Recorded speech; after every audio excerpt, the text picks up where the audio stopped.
여러분 안녕하세요. 세계질 스텝 바이 스텝 뉴탐선 세계질의 진짜 곰이 진웅입니다. 자, 오늘은 24강입니다. 오늘은 지역문화의 특성과 관광이라는 주제로 강의 준비했는데요. 자, 우리 지난 시간에 세계 음식에 관련된 내용 살펴봤었죠? 오늘도 지난 시간과 더불어서 사진들 많이 보는 시간이라고 생각하시면 됩니다. 어려운 내용 많이 없고요. 여러분들 세계 여러 곳에서 열리는 다양한 축제의 특징들 살펴보시면서 다양한 사진 자료 함께 보면서 이번 강의 진행해 보도록 하겠습니다. 그래서 굉장히 소프트하고 가벼운 마음으로 강의 들어주시면 될 것 같습니다. 자, 먼저 지난 시간에 했던 내용 간단하게 정리해보죠. 자, 지난 시간에는 세계 음식 문화라는 주제로 여러 지역에서 나타나는 음식 문화의 특성 살펴보았습니다. 자, 먼저 자연환경의 영향을 받아서 위도에 따라서 다르게 나타나는 음식의 특성 살펴봤었죠. 굉장히 위도가 높은 고위도 지역은 기온이 낮아서 저장이 용이한 저장 음식이 많이 발달하고요. 반면 위도가 낮은 저위도 지역은 기온이 굉장히 높아서 음식이 잘 상하기 때문에 굽거나 튀기거나 삶은 음식이 발달하고요. 그리고 다양한 향신료 사용한다고 얘기했었습니다. 자, 그리고 꼭 기억해 두셔야 될 것, 우리 그 전에 했었던 종교와 연관된 내용이죠. 종교와 관련된 음식 금기 기억해 두시기 바랍니다. 그래서 이슬람교 뭐 안 먹죠? 이 맛있는 돼지고기를 안 먹고요. 힌두교도 소고기 안 먹고요. 유대교도 코셔라는 거 먹는다 그랬죠. 그래서 이슬람교와 똑같이 돼지고기를 먹지 않는다. 기억해 두시면 될 것 같습니다. 자, 그리고 쌀, 밀, 그리고 기호작물, 커피, 카카오, 차 살펴보았는데요. 이 내용들은 우리 뒤쪽에서 조금 더 자세하게 다룰 내용이기 때문에요. 그냥 간단하게 어떤 지역에서 어떤 작물을 재배하고 이런 작물을 재배하기 때문에 이런 거 많이 먹어요 정도만 알아두시면 될 것 같습니다. 자, 지난 시간에 했던 내용 간단하게 기억나시나요? 어렵지 않은 내용이었죠. 자, 오늘은 지난 시간에 이어서 역시 여러 지역의 문화와 관련된 내용도 살펴보도록 하겠습니다. 자, 그 전에 역시 강의를 시작하기 앞서 오프닝 코너 말씀드려야 될 것 같습니다. 오늘 벌써 24번째입니다. 24번째 끌림으로는 크로아티아의 플리트비체 국립공원이라는 곳을 준비해봤습니다. 자, 크로아티아 예전에도 한번 소개시켜드린 적이 있었는데요. 그 이름도 어려운 두브로브니크 소개시켜드렸었죠. 자, 두브로브니크가 어떤 인문적인 아름다움을 간직한 곳이라면 오늘 소개해드릴 플리트비체는 자연환경적인 아름다움을 간직한 곳입니다. 이러한 자연환경을 토대로 세계 자연유산으로도 지정되어 있는 곳이죠. 자, 그럼 플리트비체 소개해 드릴게요. 자, 플리트비체 국립공원은 크로아티아의 자그레브와 자다르 두 도시의 중간 지점에 위치한 국립공원입니다. 약 19.5헥타르에 이를 정도로 그 크기가 매우 크기 때문에 구석구석을 살펴보려면 3일 정도가 소요된다고 합니다. 그래서 이곳은 국립공원 곳곳에 16개의 청록색 호수가 층층 계단을 이루면서 90여 개의 폭포로 연결되어 있는 아름다운 모습을 지니고 있습니다. 이 호수들은 물에 포함된 무기물과 유기물의 종류와 양에 따라 초록색, 청록색 또는 진한 파랑색을 띠면서 날씨에 따라서도 물의 색깔이 달라진다고 합니다. 플리트비체 국립공원이 이런 아름다운 경관을 갖추게 된 것은 석회암지대에 위치하고 있기 때문인데요. 수천 년간 물이 흐르면서 석회암이 쌓이고 자연댐이 만들어지면서 계단 모양의 호수가 만들어지게 되었던 것이죠. 또 호수와 호수가 폭포로 연결되면서 아름다운 경관을 갖추게 되었습니다. 이 국립공원에는 호수뿐만 아니라 석회암의 용식에 의해 형성된 30여 개의 석회동굴도 자리 잡고 있습니다. 플리트비체 국립공원은 총 10가지의 아름다운 산책로가 인도교의 형태로 조성되어 있습니다. 약 18km 길이의 인도교는 개울 위를 지나기도 하고 개울이 인도 위를 지나기도 하고 얕게 흐르기도 하면서 매우 상쾌한 산책로를 형성하고 있습니다. 봄철에는 풍부한 수량을 갖춘 폭포의 웅장함을 볼 수 있고 여름철에는 녹음이 우거진 울창한 숲속의 신비로운 호수의 모습을 볼 수 있으며 가을철에는 사람이 적기 때문에 고요한 분위기에서 단풍의 아름다움을 느낄 수 있는 곳입니다. 또 플리트비체 국립공원은 아름다운 경관을 갖추고 있을 뿐만 아니라 갈색곰을 비롯하여 다양한 희귀동물이 서식하고 있습니다. 1949년 크로아티아 최초의 국립공원으로 1979년에는 유네스코에 의해 세계 문화유산으로도 지정되었습니다. 아름다운 환경을 보존하기 위해 내부의 모든 인도교, 쓰레기통, 안내 표지판 등은 나무로 만들어져 있고요. 수영, 취사, 채집, 낚시가 모두 금지되어 있고요. 애완동물을 데리고 출입하는 것 또한 금지되어 있습니다. 자, 이 모든 것들이 플리트비체 국립공원의 아름다움을 지켜나가기 위한 것들이라고 볼 수가 있겠죠. 자, 사진 잘 보셨나요? 이 플리트비체에서 가장 유명한 이 인도교의 모습이라고 합니다. 자, 이 옆에 호수가 있고요. 호수와 호수 사이가 폭포로 연결되어 있죠. 물이 떨어져 내리는 모습이 너무나도 아름답지 않나요? 여기에서 딱 이 폭포를 바라보고 있으면 마음이 굉장히 온화해질 것 같습니다. 그래서 여러분들 아마 크로아티아라는 나라는 아마 잘 모르셨을 텐데요. 제가 이제 두브로브니크 그리고 플리트비체 국립공원 소개시켜 드렸죠. 언젠가 여러분들 동유럽에 갈 기회가 생긴다면 크로아티아라는 곳은 꼭 한번 가보시길 권합니다. 그래서 두브로브니크도 가보시고 이러한 플리트비체 국립공원도 꼭 가보셨으면 좋겠습니다. 자, 오늘 24번째 끌림 플리트비체 국립공원 소개해 드렸습니다. 자, 그럼 본격적으로 24강 지역 문화의 특성과 관광 어떤 내용이 있는지 진행해 보도록 할게요. 자, 먼저 살펴볼 내용은 지역 문화의 의미와 특성입니다. 먼저 의미 살펴보죠. 자, 지역 문화는요, 지역의 자연환경과 인문환경 영향을 받아 형성된 독특한 생활 양식을 얘기합니다. 앞에 이제 지역이라는 단어가 붙었는데요. 그냥 인간 생활의 모든 것들을 의미하는 문화라고 생각하시면 됩니다. 그런데 이러한 문화적인 모습이 지역에 따라 다르게 나타나게 되죠. 그래서 어떤 특정 지역에서 특이하게 나타나는 그 지역만의 문화를 지역 문화라고 부르는 것이죠. 그리고 이러한 지역 문화는 당연히 자연환경에 영향을 받고요. 또 인문환경, 종교 같은 것들에 영향을 받게 되겠죠. 자, 그리고 이러한 지역 문화는요, 의식주에 영향을 주게 되고요, 역사유산과 예술활동, 그리고 오늘 살펴볼 관광산업의 소재로 활용되기도 합니다. 자, 다시 얘기해서 관광이라고 하는 것은 그 지역의 지역 문화를 경험하고 보기 위해서 떠나는 것이라고 할 수가 있겠죠. 그래서 어떤 지역에 가느냐에 따라 그 지역이 어떤 문화적인 특성을 갖고 있느냐에 따라 관광 소재가 다르게 나타나게 됩니다. 그래서 오늘 살펴볼 중심적인 내용이 관광이에요. 왜 이런 지역에서는 이러한 관광 산업이 발달했고 왜 이런 지역에서는 이러한 축제가 발달했으냐? 그것이 바로 이 지역 문화의 차이 때문이라는 얘기죠. 자, 그럼 관광 살펴보죠. 관광의 의미와 특징. 첫 번째, 관광의 의미입니다. 자, 관광은 일상을 떠나 자신의 거주 환경과는 다른 지역을 방문하고 경험하는 행위입니다. 그래서 우리 최근에 이제 국외 관광, 국외 여행을 많이 가게 되는데요. 다른 지역으로 일을 하러 가는 것은 출장 간다고 얘기하죠. 관광 간다고 얘기 안 하죠. 그 다음에 다른 지역으로 공부하러 가는 것은 유학 간다고 얘기하죠. 또 다른 지역에 살러 가는 것은 뭐 이주한다, 이민 간다고 얘기하지만 이 관광이라고 하는 것은 뭔가 색다른 것을 경험하기 위해서 일시적으로 떠나는 것이라고 생각하면 됩니다. 그래서 일상을 떠나, 맨날 하던 그 찌든 공부와 그 찌든 일을 떠나, 난 이제 자유를 찾을래 하고 새로운 것들을 경험하러 가는 것이 바로 관광입니다. 어떤 그 일상의 지루함과 지겨움을 채워줄 수 있는 일상의 휴식이 될 수 있는 것이라고 볼 수가 있겠죠. 자, 그럼 얘는 어떠한 특징을 갖고 있느냐? 첫 번째, 해당 지역의 고유한 특성을 파악할 수가 있습니다. 이게 바로 아까 말씀드렸던 그 지역만의 독특한 지역 문화가 되겠죠. 자, 그리고 최근 교통 발달과 생활 수준 향상으로 급성장하고 있는데요. 여러분들 우리나라 같은 경우에도 최근에 해외여행을 떠나는 사람들의 숫자가 엄청나게 늘어나고 있습니다. 가장 중요한 이유는 교통이 발달했기 때문이겠죠. 자, 1948년에 우리나라가 최초로 올림픽이라는 것에 참가하게 되는데요. 어디서 열렸던 올림픽이냐면 런던에서 열렸던 올림픽이었습니다. 자, 그런데 그 당시에는 런던까지 가는 게 너무 멀었던 거죠. 그래서 우리나라를 대표하는 국가대표 선수단이 런던까지 가는데 무려 20일이 걸렸답니다. 그래서 우리 지구상에 있는 모든 교통수단을 다 이용해서 런던까지 갔다 그래요. 뭐 차 타고, 기차 타고, 비행기 타고, 배 타고 막 수많은 교통수단을 이용해서 무려 20일에 걸쳐서 런던까지 갔다고 합니다. 더 빠르게 갈 수 있었다면 보다 편한 빠른 교통수단을 이용해서 갈 수 있었겠지만 그 당시에는 이 교통이 발달하지 못했던 거죠. 자, 현재는 비행기 한 번만 타면 런던까지 12시간이면 갈 수 있습니다. 예전에는 20일이 걸렸던 것을 이제는 12시간 만에 갈 수 있었던 것이죠. 그러니까 더욱더 쉽게 다른 나라로 이동할 수가 있겠죠. 그리고 생활 수준이 향상되면서 보다 이제 먹고 살만해지니까 사람들이 이제 일상을 떠나서 좀 새로운 걸 경험해 볼까? 나도 좀 휴식이 필요해. 그러면서 국외로 또는 다른 지역으로 관광을 떠나게 되는 것입니다.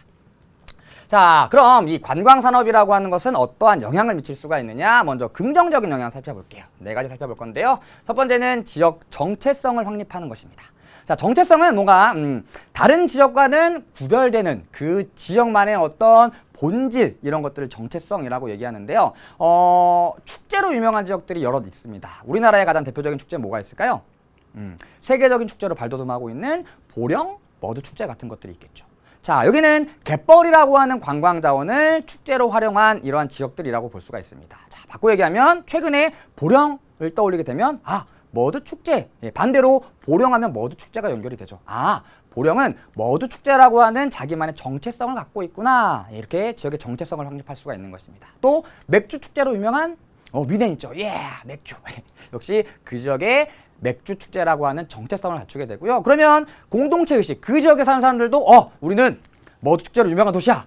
우리는 머드 축제로 다 똘똘 뭉쳐 있어. 그 사람들끼리 보다 더 뭉칠 수 있는 계기가 될 수 있겠죠. 그래서 공동체 의식이 강화될 수 있고요.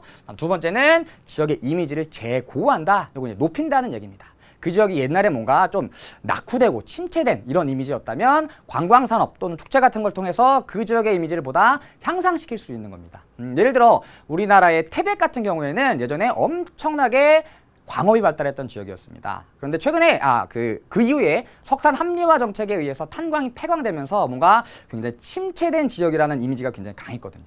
최근에 눈꽃 축제 또 눈꽃 열차 같은 것들을 운영하면서 그 지역, 태백이라고 하는 지역의 어떤 낙후된 이미지를 보다 향상시키는 이런 효과를 거두고 있습니다. 그래서 지역 이미지가 재고된다. 두 번째 특징이고요. 다음 세 번째, 지역 경제를 활성화시킬 수 있는 것이죠. 이게 어떻게 보면 세계 여러 지역에서 또 우리나라의 여러 지역에서 축제를 개최하고 관광 산업을 성장시키는 가장 중요한 요인이라고 볼 수가 있겠죠. 그래서 고용이 창출됩니다. 세계 3대 축제 중에 하나인 브라질의 삼바 축제 있죠. 삼바 축제가 열리는 기간 동안에 무려 30만 개의 임시 직장이 만들어진답니다. 어마어마하죠. 30만 명의 일자리가 없었던 실업자들이 일자리를 갖게 되는 겁니다. 고용 창출 효과가 있고요.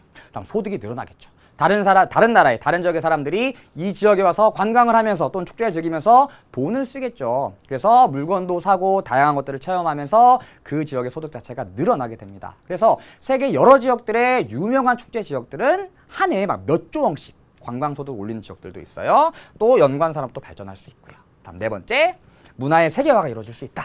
국가 간의 문화 교류가 이루어지면서 한 지역에 국한되어 있던 어떤 그 지역의 지역 문화가 전 세계로 뻗어나갈 수가 있게 되는 것이죠. 그래서 이 국가 간 문화 교류가 이루어지는 가장 대표적인 사례 중에 우리나라의 가장 유명한 축제라고 말씀드렸던 보령 머드 축제, 그리고 스페인 하면 토마토 축제 있죠.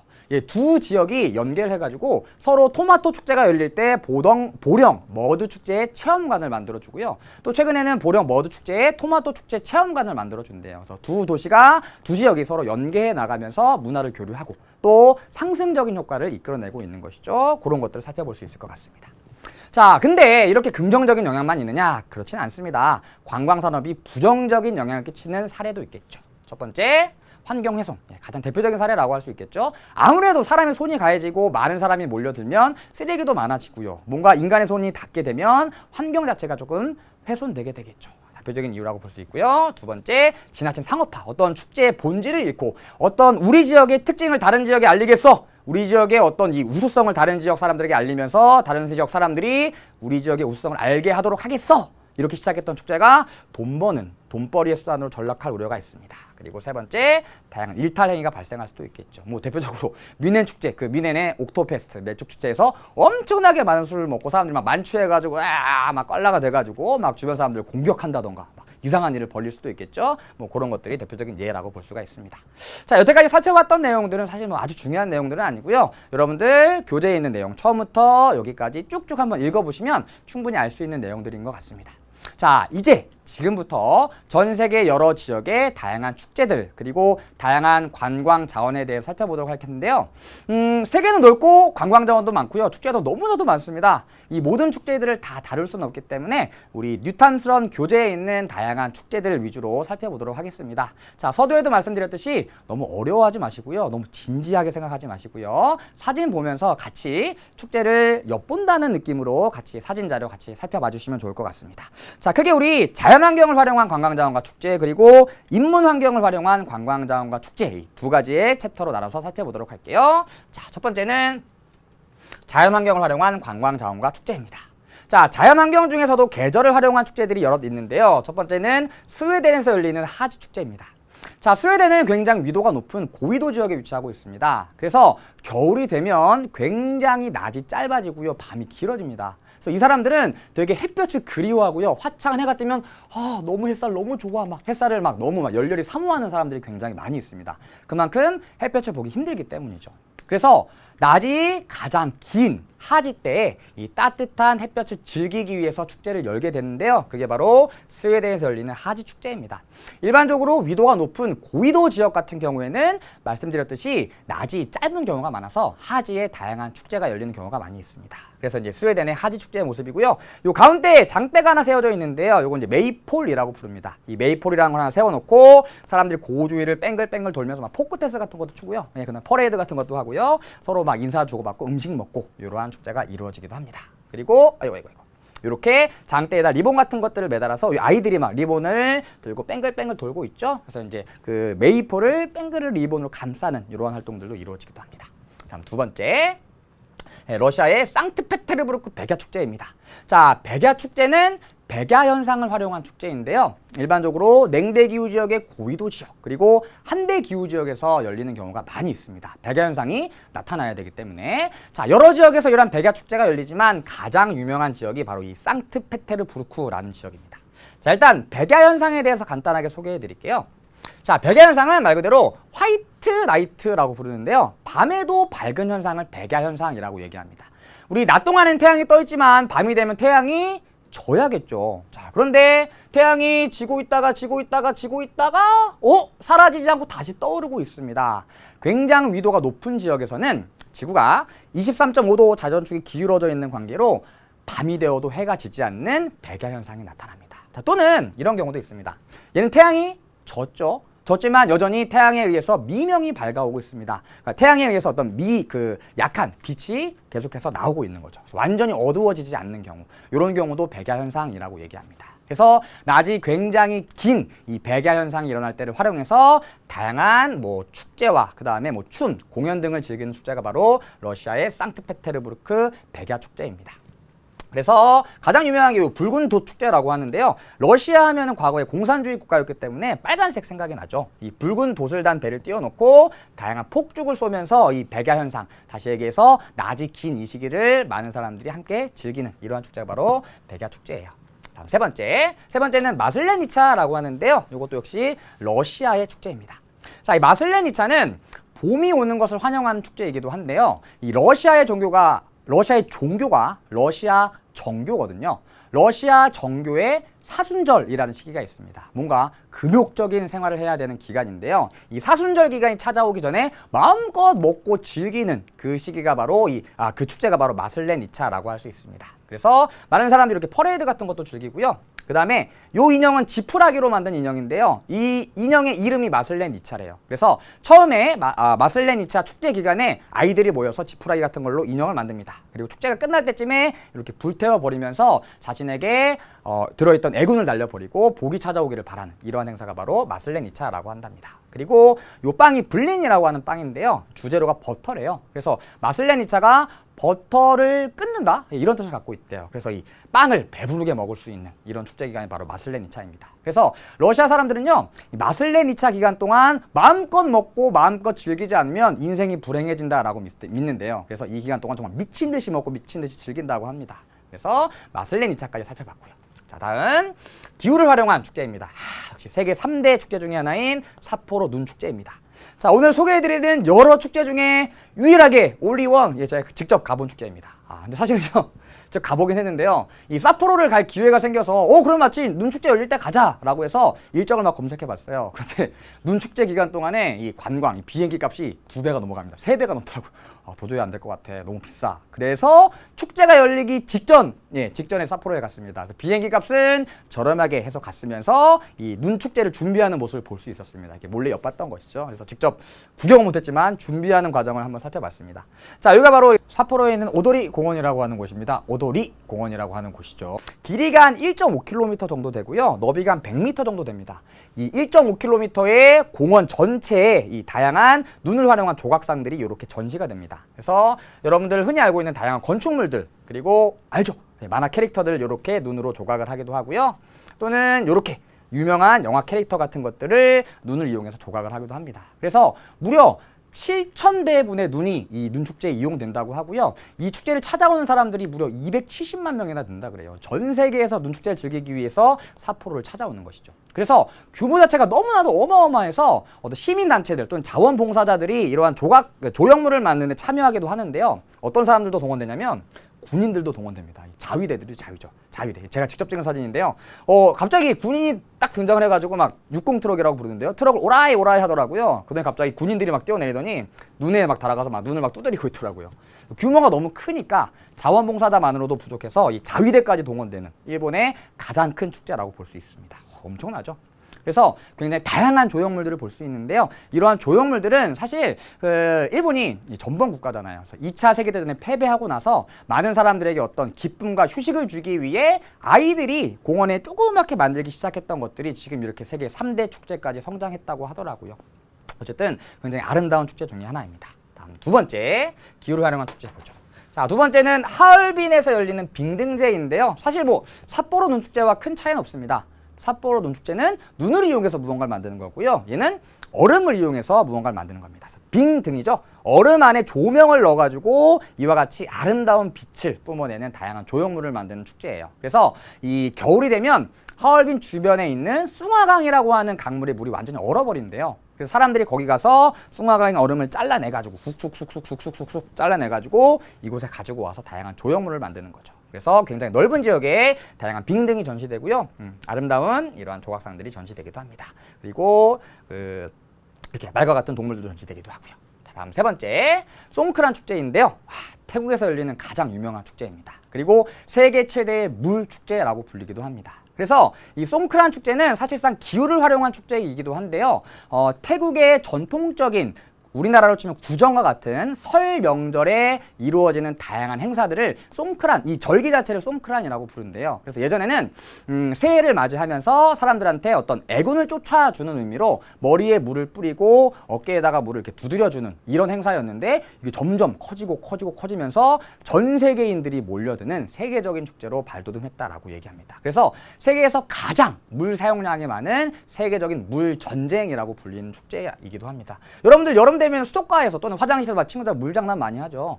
이상하게 사람들은 막 이렇게 몸이 물에 젖으면 괜히 막 흥분되고 막 굉장히 막 이렇게 막 날뛰는 경우가 많이 있는데요. 이렇게 막 커다란 무대에서 막 호수 같은 것들, 막 소방 호수 같은 것들을 이용해서 사람들한테 물을 뿌리는 겁니다. 사람들이 막 미치는 거죠. 그래서 막 물총을 서로 쏘기도 하고요. 차를 타고 지나가면서 바가지로 막 물을 뿌리기도 합니다. 그런데 물을 아무리 맞는다고 해도 절대 사람들이 기분 나빠하지 않는데요. 왜냐하면 나의 애군을 쫓아주는 것이다 라고 생각을 하기 때문에 사람들은 겸허하게 더 주세요, 더 뿌려주세요 이렇게 한답니다. 그리고 특히 태국 사람들 말고 외국 사람들이 이 축제에 참여하면 더 많은 물을 맞는다 그럽니다. 여러분들 만약에 이 송크란 축제에 방문하게 된다면 각오하고 가셔야 됩니다. 그래서 사진기, 카메라 같은 경우에도 갑자기 이제 카메라를 들고 사진을 찍으려고 막 준비하고 있는데 갑자기 저 멀리서 조그마한 태국 꼬마애가 막 뛰어나와서 물을 뿌리고 막 이런 경우가 많대요. 그래서 카메라 조심하셔야 되는 가장 대표적인 축제라고도 부릅니다.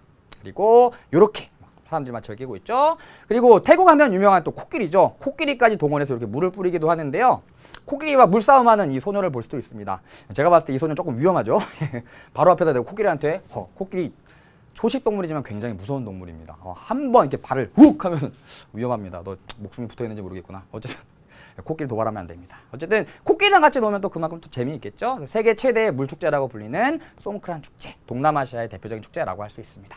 다음 지형, 세계 여러 지역 중에 대표적인 관광 지형들 한번 살펴볼게요. 첫 번째는 베트남의 할롱베이인데요. 워낙에 유명한 지형이죠. 석회암 지대에 석회암이 용식을 받으면서 만들어진 탑카르스트라고 얘기합니다. 그래서 바다 위에 무려 3만 개의 섬이 떠 있다 그래요. 굉장히 아름답습니다. 축제는 아니지만 제가 직접 가본 곳이기도 한데요. 이 배를 타고 여기를 이렇게 유람하는 거예요. 한 3시간 정도 걸리는데요. 처음에 딱 배를 타고 나가자마자 우와 막 이러다가 30분쯤 지나면 좀 슬슬 지치기 시작하거든요. 2시간 넘어가니까 졸려오더라고요. 일어나니까 어느새 출발점에 도착했었습니다. 그래서 너무 아름답긴 한데요. 사람들이 좀 그렇습니다. 좀 너무 아름다운 것에 익숙해지면 좀 무감각해지는데 그때 좀 더 많은 사진을 찍고 보다 아름다운 것들을 눈에 담아올 거라는 아쉬움이 남기도 합니다. 굉장히 아름답습니다. 진짜로 실제로 가보시면. 그래서 이렇게 엄청나게 멋있죠. 이게 다 석회암이에요. 주변이 용식을 받고 나서 용식을 받지 않은 부분들이 마치 탑처럼 남아있는 이러한 지형입니다. 이 하롱베이 같은 경우에는 위치 알아두시면 좋은데요. 하롱베이는 바로 여기에 위치하고 있습니다. 통킹만이라고 부르는데 이 베트남과 중국의 국경지대, 여기에 바로 하롱베이가 위치하고 있습니다. 자, 그리고 세계 대표적인 지형을 활용한 관광 자원 중에 미국의 그랜드 캐년이 있죠. 미국 하면 넓은 서부 대평야 지대에 깊은 대협곡 그랜드 캐년. 미국의 어떤 웅장함과 장엄함을 상징하는 미국의 상징물 중에 하나라고 볼 수 있습니다. 그래서 넓은 평야지대를 이 하천이 깊게 침식을 하면서 굉장히 깊은 골짜기가 파이게 됐는데요. 보이시죠? 이게 다 하천에 의해서 파인 겁니다. 그래서 완전히 수평지층이에요. 이 수평지층을 하천이 계속해서 아래로 파고 내려가면서 이렇게 넓은 지역에 아름다운 협곡이 만들어져 있습니다. 역시 그랜드 캐년의 위치 한번 확인해 보시면 좋을 것 같습니다. 미국의 서부 지역. 이 즈음에 그랜드 캐년이 위치하고 있습니다. 한번 알아보시고요. 다음으로 넘어가 보겠습니다. 자, 다음은 여러 관광자원 중에 동식물인데요. 동식물을 활용한 관광자원 가장 대표적인 게 사파리죠. 우리 사바나 기후에서도 이미 사파리에 대해서 얘기 나눴었는데요. 이렇게 차를 타고 다니면서 다양한 동물들을 관광하는 이런 관광 자원을 우리는 사파리, 관광 상품을 사파리라고 얘기합니다.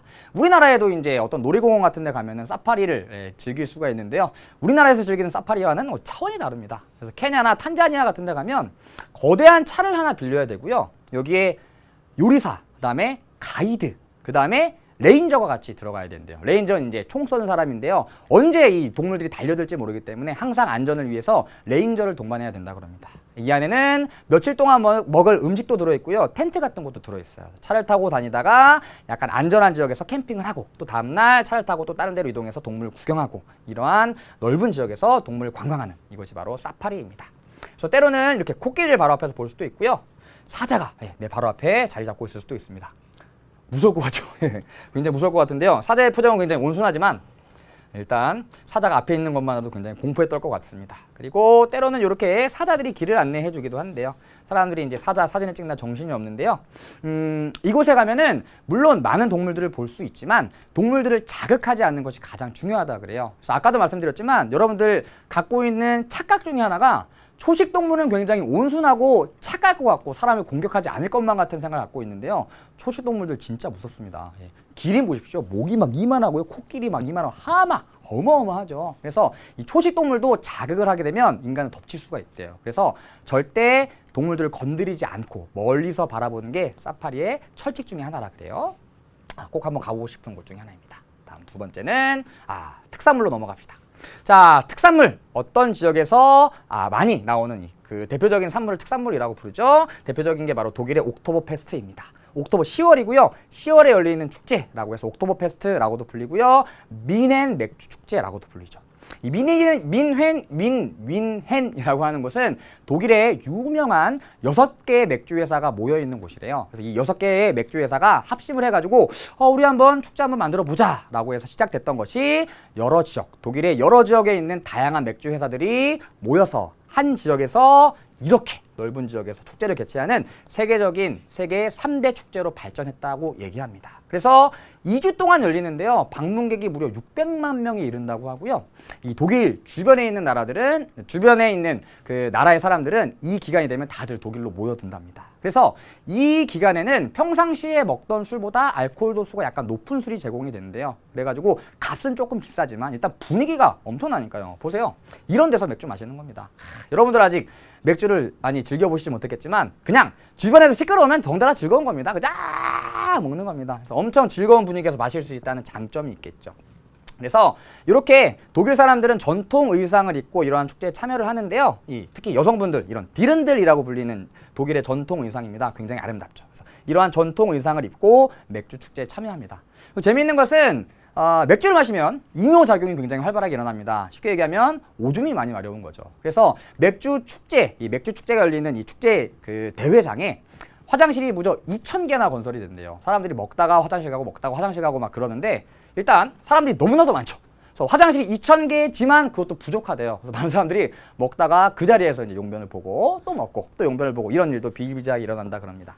어쨌든 너무나도 즐거울 것 같습니다. 제가 항상 늘 가보고 싶은 1순위로 꼽는 축제가 바로 이 민헨의 옥토버페스트 맥주 축제예요. 자, 다음 축제로 가보죠. 두 번째 축제는 부노레 토마토 축제입니다. 여러분들 너무나도 잘 알고 있는 축제죠. 에스파냐, 스페인에서 열리는 축제인데요. 이거는 이제 축제가 시작되기 전의 모습이에요. 그래서 긴 장대 꼭대기에다가 햄을 달아둔대요. 그리고 긴 장대에다가 기름 같은 걸 발라 놓는답니다. 그런데 이 사람들이 장대를 타고 올라가서 햄을 건드려야지만 축제가 시작이 되는데 기름을 발라놨으니까 사람들이 쉽게 올라갈 수가 없겠죠. 사람들이 막 이렇게 무등을 타고 막 머리 밟는 거 보이시죠? 머리 밟고 올라가서 햄을 건드리면 그때부터 트럭이 어마어마한 양의 토마토를 갖고 와서 사람들이 토마토 던지기를 시작한다고 합니다. 그래서 이러한 커다란 트럭에 많은 토마토가 운반이 돼서 사람들이 미친 듯이 막 토마토를 집어다가 서로한테 집어 던지게 되는 것이죠. 이게 다 토마토입니다.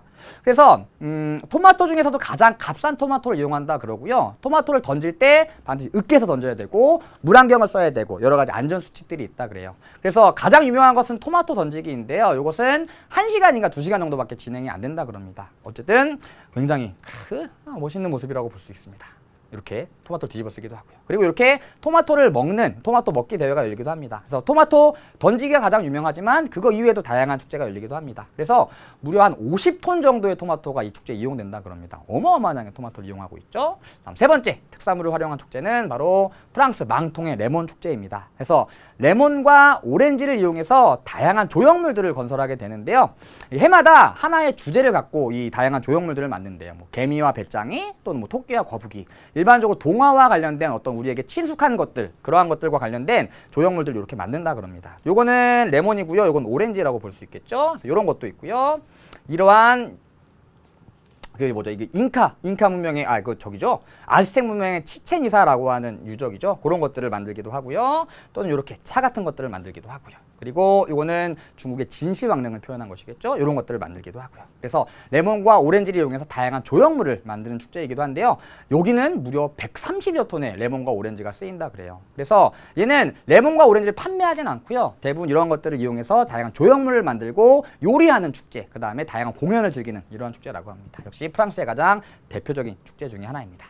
자, 특산물을 활용한 축제 여기까지 살펴보고요. 다음으로 넘어가죠. 다음은 전통문화와 종교를 활용한 축제입니다. 첫 번째는 브라질의 리우 카니발, 세계 최대의 축제라고 불리죠. 그래서 일주일 동안 열리는데요. 이 기간 동안 엄청나게 많은 사람들이 리우 카니발에 참여하기 위해서 브라질로 모여든답니다. 그리고 리우 카니발의 가장 핵심적인 것은 퍼레이드예요. 이 퍼레이드를 준비하는데 브라질에는 삼바 학교가 있대요. 삼바 학교는 1년 내내 리우 카니발만을 준비한답니다. 그래서 200여 개의 삼바 학교에서 1년 동안 이 카니발, 퍼레이드를 준비해서 퍼레이드를 진행하게 되는데요. 이 퍼레이드에 참가하는 사람의 숫자가 무려 20만 명 가까이 된다 그래요. 어마어마하게 대규모의 커다란 규모의 퍼레이드가 이렇게 펼쳐지게 되는 것이죠. 그래서 세계 최대의 축제 중에 하나죠. 그래서 리우 카니발이라고 하는데요. 이 카니발은요, 사실 그 크리스트교의 어떤 크리스트교의 전통 문화와도 관련이 있습니다. 그래서 사순절을 앞두고 사람들이 즐겁게 먹고 마시자, 이러한 의미를 담고 있는 게 바로 카니발이라고 부르기도 하고요. 이 아프리카의 전통 문화와 유럽의 전통 문화가 합쳐진 어떤 브라질의 다문화적인 측면을 보여주는 축제라고 얘기하기도 하죠. 그래서 세계 최대 축제입니다. 사람들이 어마어마하죠. 관광 수입도 뭐 몇십조가 된다 그래요. 그래서 세계 최대의 축제 중에 하나인 리우 카니발입니다. 다음 두 번째는 페루에서 열리는 쿠스코 태양제입니다. 자, 페루 하면 가장 먼저 떠오르는 게 잉카 문명이죠. 쿠스코 애니메이션으로 제작이 됐던 이 세계 배꼽이라고 불리는 지역인데요. 이 잉카 문명은 태양의 신을 숭상했던 그러한 문명입니다. 그래가지고 태양 신에게 어떤 풍년을 기원하는 태양 신을 향한 축제, 어떤 기원제 그런 것들이 발전돼가지고 현재 쿠스코 태양제까지 왔다 그래요. 그래서 이렇게 퍼레이드 같은 것들도 하고요. 그다음에 많은 사람들이 모여서 다양한 것들을 즐기는 이러한 축제가 펼쳐지기도 합니다. 그래서 하늘의 신한테 제사를 지내는 그런 곳이라고 생각하시면 됩니다. 다음 세 번째로 가보죠. 세 번째는 나담 축제이고요. 몽골에서 열리는 축제입니다.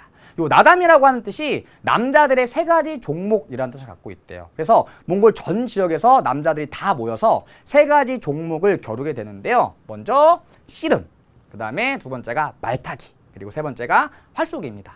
이 몽골은 유목민들이 대부분이기 때문에 유목민들에게 필수적인 능력들을 부족 간에 겨루는 이러한 행사가 현재 나담 축제로 발전했다 그래요. 전 지역에서 부족들 간에 씨름, 말타기, 활쏘기 등을 겨루는 이러한 축제들이 펼쳐진다고 합니다. 몽골의 가장 대표적인 축제입니다. 다음 네 번째는 노르웨이의 오슬로 바이킹 축제입니다. 그래서 바이킹의 후손들이 바이킹의 강인함 그리고 용맹함 등을 기리기 위해서 이렇게 코스프레 같은 것들을 하고요. 퍼레이드를 하기도 하고요. 실제로 이 바이킹들의 싸움을 재현하기도 한답니다. 그래서 이 사람들 죽은 사람인데요. 고개 다 들고 있죠. 죽었지만 궁금해가지고 막 쳐다보고 있는 겁니다. 그래서 이러한 것들이 이루어지기도 하고요. 밤에는 막 불을 들고 이 바이킹의 배를 직접 제작해가지고 퍼레이드가 이루어지기도 한대요. 굉장히 멋있죠. 다음 5번째는 인도의 홀리 축제입니다. 자, 이제 몇 개 안 남았습니다. 자, 홀리 축제의 포스터인데요. 어떤가요? 굉장히 화려하죠. 세계 최대의 색채 축제라고 불리는 축제입니다. 포스터 하나 더 보면 이렇게 생겼습니다. 오, 뭔가 굉장히 아름다울 것 같죠. 실제로 보면 더 아름답습니다. 그래서 이러한 축제가 벌어지는데요. 다양한 색채를 활용한 가루를 던지기도 하고요. 물감 같은 것들을 던지기도 합니다. 역시 힌두교, 인도의 힌두교와 관련이 있는 축제인데요. 애군을 다 보내버리고 새로운 어떤 복 같은 것들이 찾아오길 바라는 의미에서 다른 사람한테 다양한 색깔의 가루를 던지기도 하고 물을 뿌리기도 하는 축제래요. 그래서 세계 최고의 색채 향연이라고 불리는 축제입니다. 엄청나죠? 오, 축제가 시작되면 사람들이 가루를 집어 던지면서 축제를 즐기게 되는데요. 겉에서 볼 때는 굉장히 아름다운데요. 어떤 이 홀리 축제에 갔다 온 사람들의 후기를 보니까 가루를 집어 던지는데 숨을 쉴 수가 없었대요. 그래서 밖에서 볼 때 너무나도 아름답지만 바로 앞에서 가루 던진다고 생각해 보세요. 막 눈에 다 들어가고 막 코에 다 들어가고 막 콧물 흘리면 파란색 콧물이 나오고 막 이렇게 되는 거죠. 그래서 아름답지만 조금 고통이 따르는 그런 축제라고도 합니다. 그래서 외국인들이 많이 즐기는 대표적인 축제이기도 하고요. 인도의 다양한 어린아이들 그리고 여러 계층들이 같이 즐기는 축제가 바로 인도의 홀리 축제입니다. 그래서 인도의 힌두교와 관련 있는 축제라고 할 수 있습니다. 다음 6번째, 예술과 관련된 축제입니다. 오스트리아 하면은 음악 떠오르죠. 사운드 오브 뮤직의 무대가 됐던 곳이고요. 모차르트의 고향. 그래서 그 음악이라고 하는 지역 문화를 활용해서 다양한 공연이 개최되고요. 콘서트가 열립니다. 그래서 약 300여 회의 콘서트와 공연이 열린다고 하는데요. 전 세계의 유명한 사람들이 다 이 짤츠부르크에 모여가지고 다양한 공연들을 진행을 한대요. 굉장히 수준 높은 공연들이 많이 열린다고 합니다. 오, 아름답죠. 오, 멋있습니다. 그래서 이렇게 고성 주변에서 스크린을 이용해서 공연을 감상하기도 하고요. 이렇게 어떤 공연장 내부에서 다양한 공연들이 이루어지기도 합니다. 짤츠부르크 음악 축제고요. 다음 에든버러 국제 페스티벌입니다. 영국에서 열리는 국제 페스티벌인데요. 다양한 문화 행사가 열리는 페스티벌이라고 볼 수가 있습니다. 그리고 이 축제 백미는 바로 길거리에서 펼쳐지는 다양한 공연들인데요. 이렇게 길거리에 가다 보면 줄을 타기도 하고요. 그 다음에 막 의자를 막 턱에다 올리기도 하고요. 그 다음에 뭐 자전거를 타기도 하고요. 이 사람은 한국 사람이라 그러더라고요. 이렇게 길거리에서 다양한 축제들이 열리는데요. 이런 문화 공연에 종사하는 사람들이 가장 참여하고 싶어하는 축제가 바로 이 에든버러 국제 페스티벌이에요. 그 정도로 세계적으로 권위가 있고 세계적으로 수많은 사람들이 몰려드는 축제입니다. 에든버러 국제 페스티벌. 자, 마지막 살펴보죠. 마지막은 국제 영화관입니다. 영화제. 세계 3대 영화제라고 하면 칸 영화제, 그리고 베네치아 영화제, 그리고 베를린 영화제를 꼽는데요. 이건 이제 칸 영화제의 모습입니다.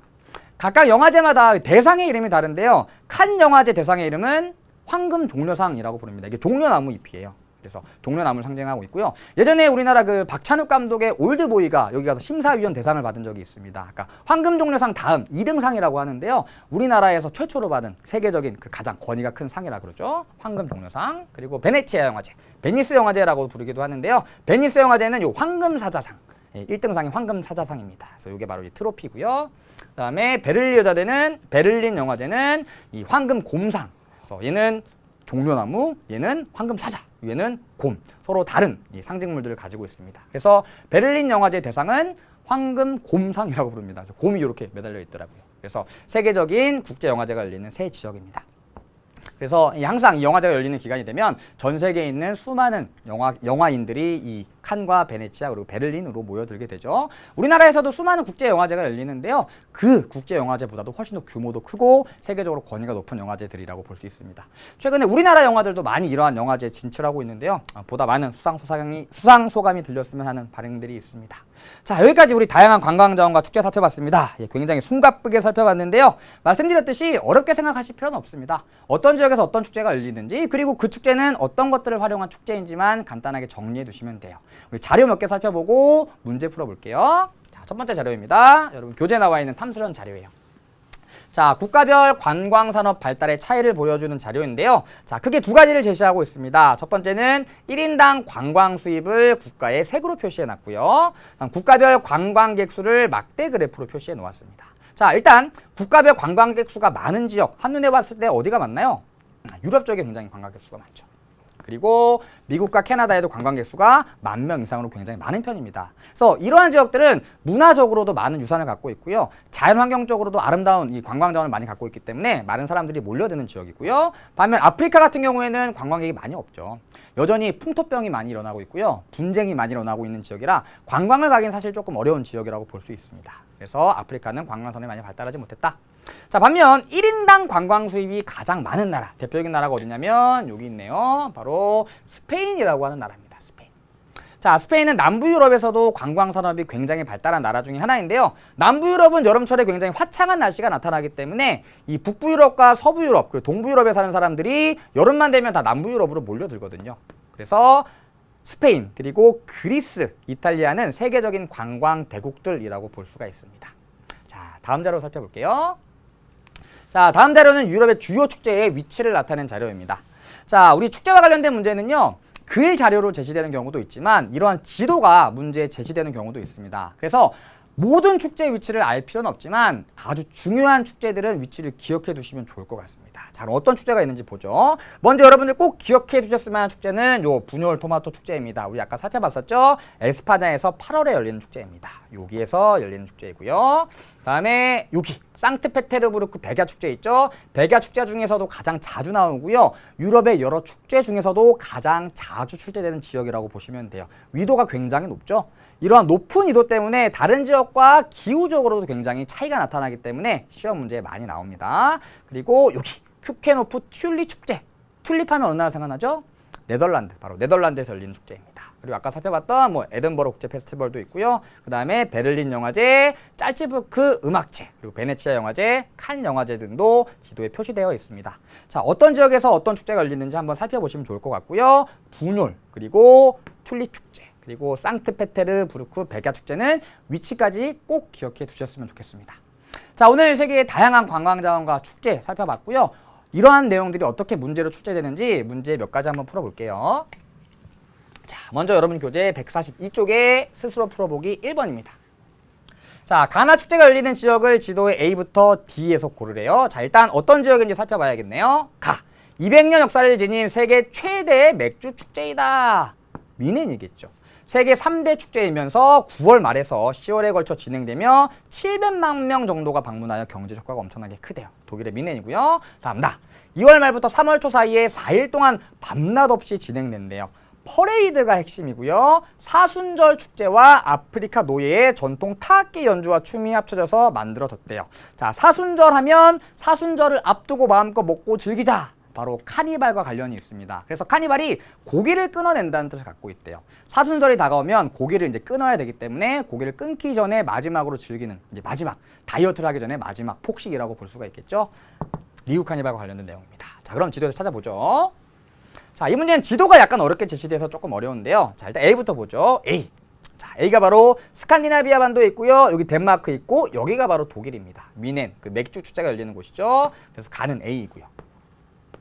다음에 B는 여기 이탈리아, 장화 모양의 이탈리아 있고요. 그 옆에 이베리아 반도에 위치하고 있는 나라입니다. 스페인이고요. 다음에 아시아의 인도차이나 반도에 위치하고 있는 이 나라는 타이입니다. 송크란 축제가 열리죠. 다음에 D, 바로 남아메리카의 동쪽에 위치한 이 나라가 브라질이 되겠죠. 그래서 2번 A와 D가 정답이 되겠네요.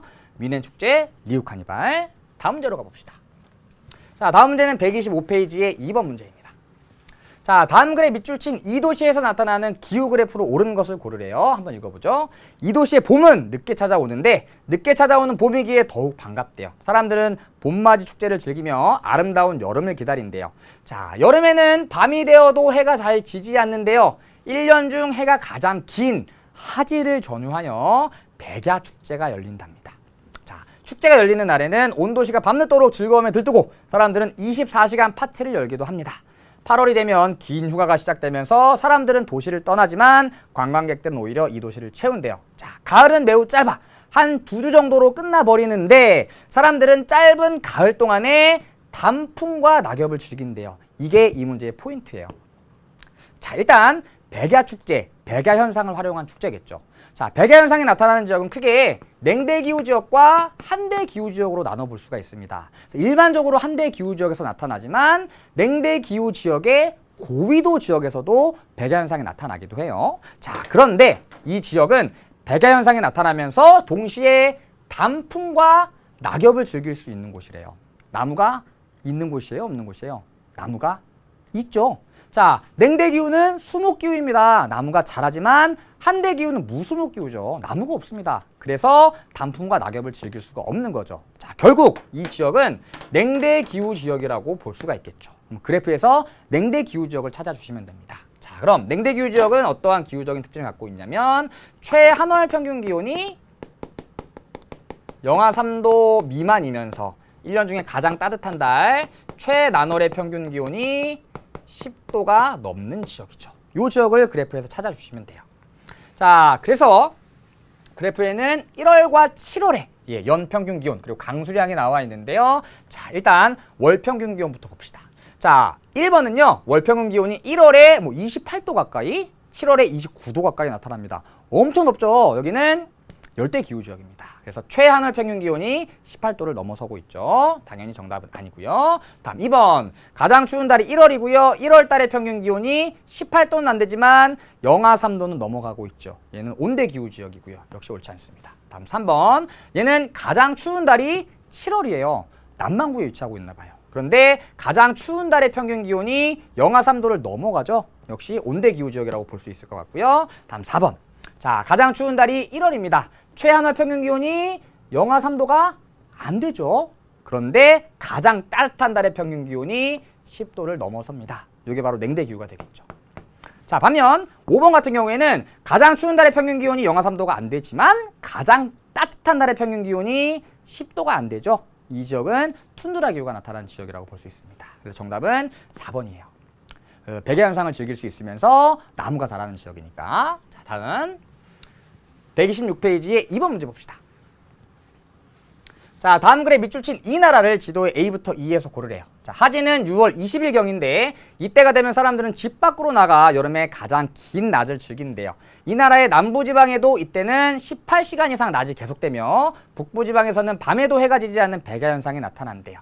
오후에 꽃과 리본으로 장식한 하지 장대, 아까 사진 봤었죠. 메이폴이라고 부른다고 했습니다. 마을에 공터가 세워지면 어린이들은 노래를 부르고 민속춤을 춘대요. 어쩌고 저쩌고. 자, 일단 이 지역은 굉장히 고위도에 위치한 지역임을 알 수 있죠. 그리고 메이폴이 등장했으니까 아마도 스웨덴의 하지 축제와 관련된 내용이라고 볼 수 있겠죠. 자, 그러면 A, B, C, D, E 중에서 A를 찾아주시면 됩니다.